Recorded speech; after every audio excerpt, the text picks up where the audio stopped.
Okay, hello. Um, this is a very, very off the cuff thing. I don't really know how to go about introducing it except for the fact that I was on Twitter earlier and I saw a tweet saying that the new bases feature in Obsidian has been released. And so, without further ado, I've come straight to my laptop to give it a go. And this is going to be my kind of raw, uncut first reaction to the feature, which is a feature that I've been looking forward to very much so, pretty much since I've seen it on the changelog. So actually, first of all, we'll open up the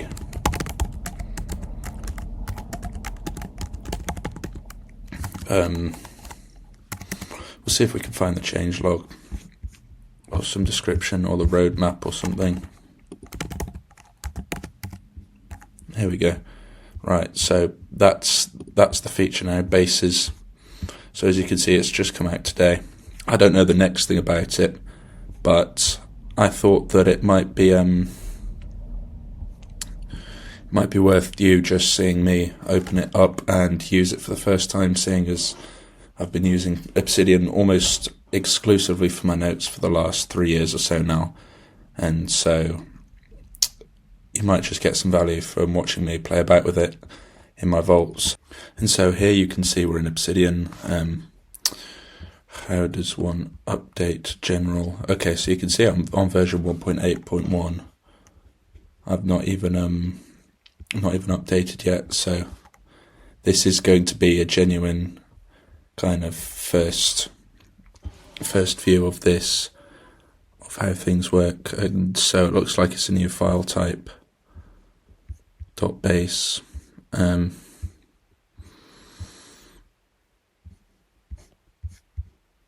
Should we just see if we can make one? We'll go new note in the inbox. And by the way, there will be a link at the bottom of this video if it ever does get put out, for you to learn about the exact system that I work in. It's kind of like Tiago Forte's Para method and Nicholas Luhmann's Zettelkasten all in one. But anyway, going to create a new base. Christ. Well, there's that.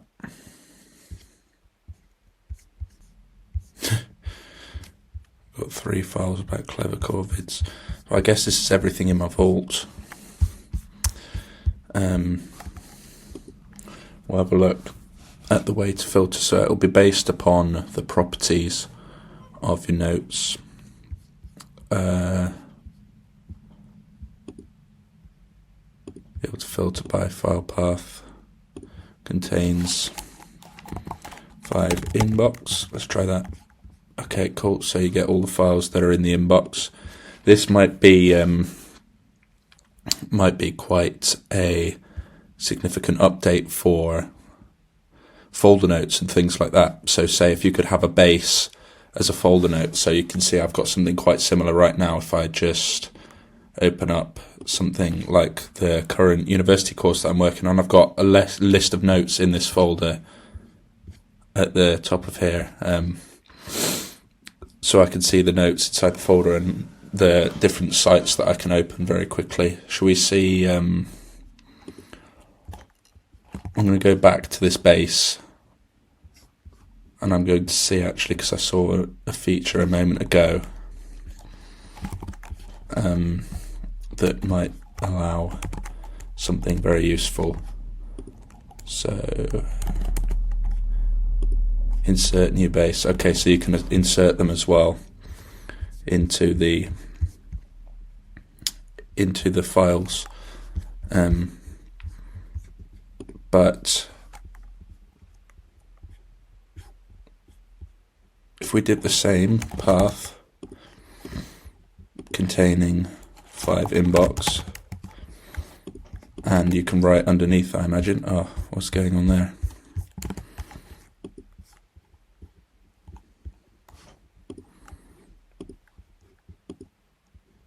Sorry, I'm just rather clicking around a lot, just trying to figure things out, how they all work.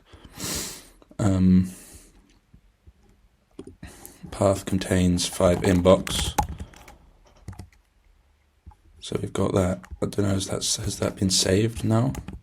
I don't know why it's just going straight to, why it's removing this.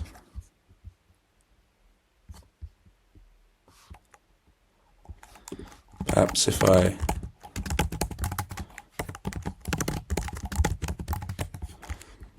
open it again, I go source mode. Okay, so that's slightly better. Now, when we go back to this, we've got the genuine kind of base file, if that's what's being found in the inbox there. Okay, so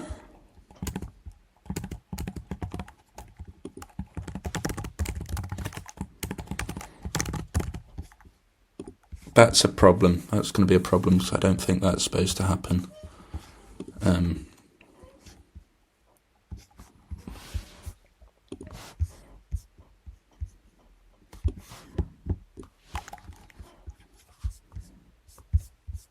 Yeah, there's probably a few new changes that need to be made here so far, but I can definitely see some potential for kind of inserting these databases. So like having a folder down here at the bottom called 7 bases, and that's where you have all your folder notes for your bases or things like that.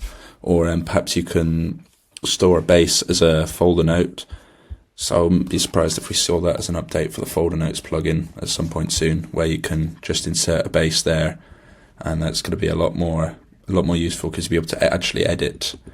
See, I can't edit any of these topics here or anything at the moment, but I imagine once you insert a base in there, you should be able to. So we'll have a look at that, shall we? Right, so you can add all this extra information.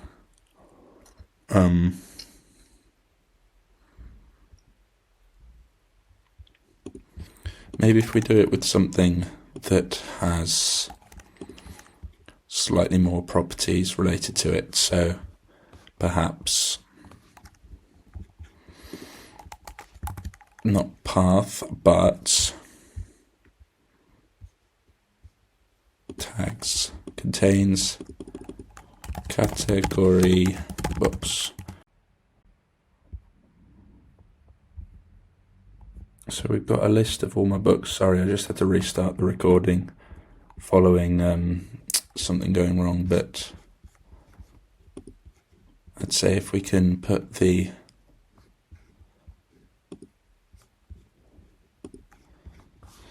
I want to be able to see that they're books down here, like by putting a tag or something.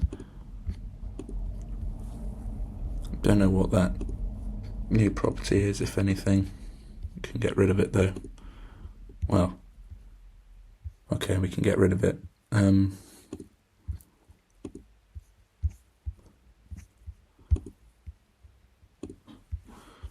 So we can have that, where you see the data from that certain property. But you see, the thing is, all of these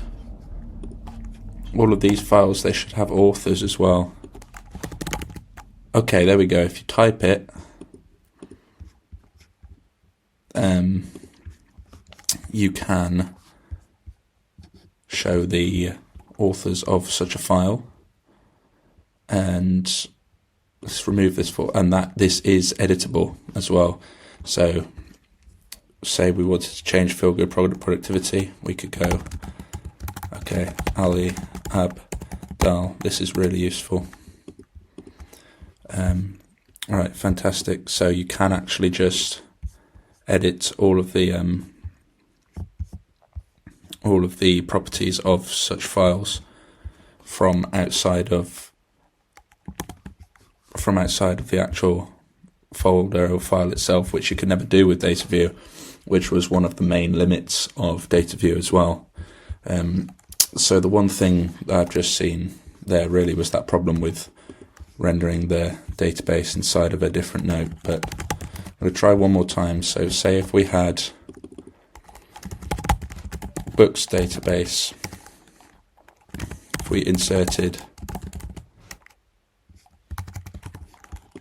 a base, so what's it called, untitled, that could be a double, there we go, untitled.base, Right, so now we've got just the books in as well, and that works now, you see. So that's going to be really useful in terms of making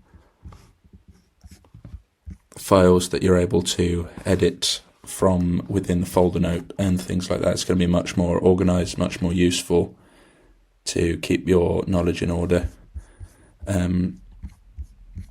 So I wouldn't be too tempted to actually do much more with this feature right now in terms of exploring. I'd kind of go along and attempt to make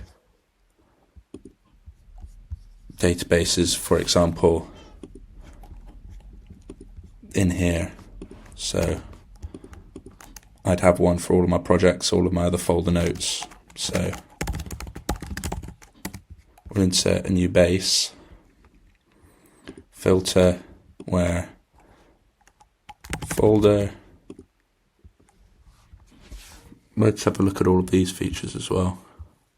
I would go with where folder is. This needs to be figured out a little bit.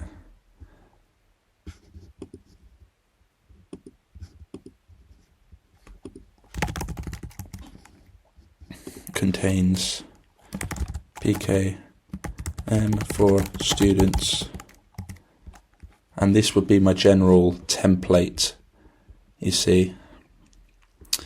But I'd add another filter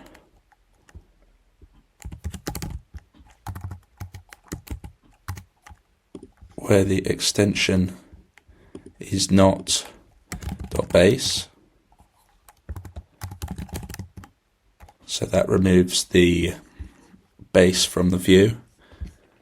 And I'd add as well where and category or tags does not contain category mocks. So there you can see now, using bases, the new feature, I've created the same effect as this data view table underneath here, and I might even be able to add there we go, we've got the created time as well.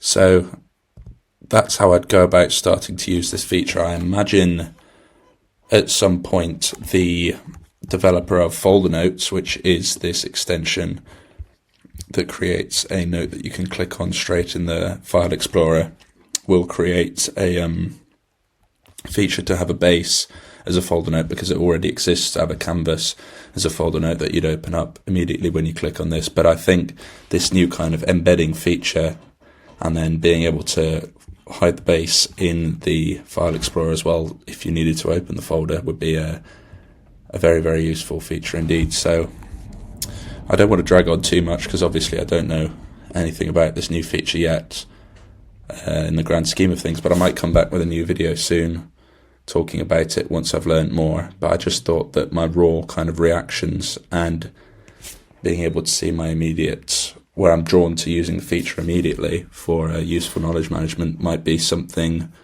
of use for you to be able to watch. And so that brings us to the end, and like I said, look out for a new video about this feature in the near future, because it's very exciting. It's one of the features that I've been most excited to consider and now to use. So I'll definitely be using it in the near future.